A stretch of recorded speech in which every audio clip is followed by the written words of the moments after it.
சற்று முன் ஸ்டாலினை தாக்கி பேசிய விடுதலை சிறுத்தை கட்சி தலைவர் திருமாவளவன். ஒரே பரபரப்பு அரசியல் வட்டாரத்தில். வாங்க என்ன தகவல் என்று விரிவாக பார்க்கலாம். நாங்களும் 25 வருடம் பழம் தின்னு கொட்டை போட்டவங்கதான், எங்களுக்கும் எல்லாம் தெரியும். திருமாவளவன் ஆவேசம். மதுரை மாவட்டம் மேலூர் அருகே மேலவளவு முன்னாள் ஊராட்சி மன்ற தலைவர் முருகேசன் உள்ளிட்ட 7 பேரின் 28ஆம் ஆண்டு நினைவேந்தல் நிகழ்ச்சி நடைபெற்ற நிலையில் அதில் விடுதலை சிறுத்தை கட்சிகளின் தலைவர் திருமாவளவன் கலந்து கொண்டார். அப்போது பேசிய அவர், நாங்களும் 25 ஆண்டுகள் பழம் தின்று கொட்டை போட்டவர்கள்தான், எங்களுக்கும் அரசியல் தெரியும். எங்களுக்கு அதுவல்ல இலக்கு, எங்களது இலக்கு அம்பேத்கர் அரசியல். அம்பேத்கர் அரசியலை பேசுவது சாதாரணமல்ல. அதிமுகவும் திமுகவும் 50 ஆண்டுகள் ஆண்டுவிட்டனர். ஒரு முறை எங்களுக்கு கொடுத்து பாருங்கள் என யாரும் பேசலாம்.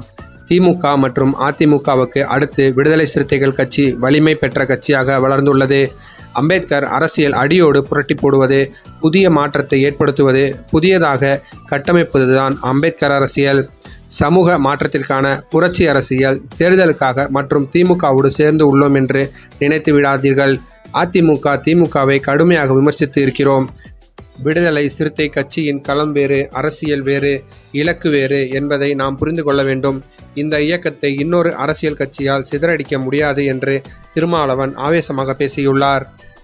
இந்நிலையில்தான் திருமாவளவன் திமுக தலைவரை இப்படி இழிவுபடுத்தியதால் ஸ்டாலினின் தொண்டர்கள் விடுதலை சிறுத்தை கட்சி அலுவலகம் முன்பே போராட்டம் செய்ய உள்ளதாக தகவல்கள் பரவி வருகிறது. காத்திருந்து காணலாம். இந்த செய்தி உங்களுக்கு பிடிச்சிருந்தா மறக்காமல் நம்ம சேனலை சப்ஸ்கிரைப் பண்ணி வச்சுக்கோங்க. தேங்க்ஸ் ஃபார் வாட்சிங்.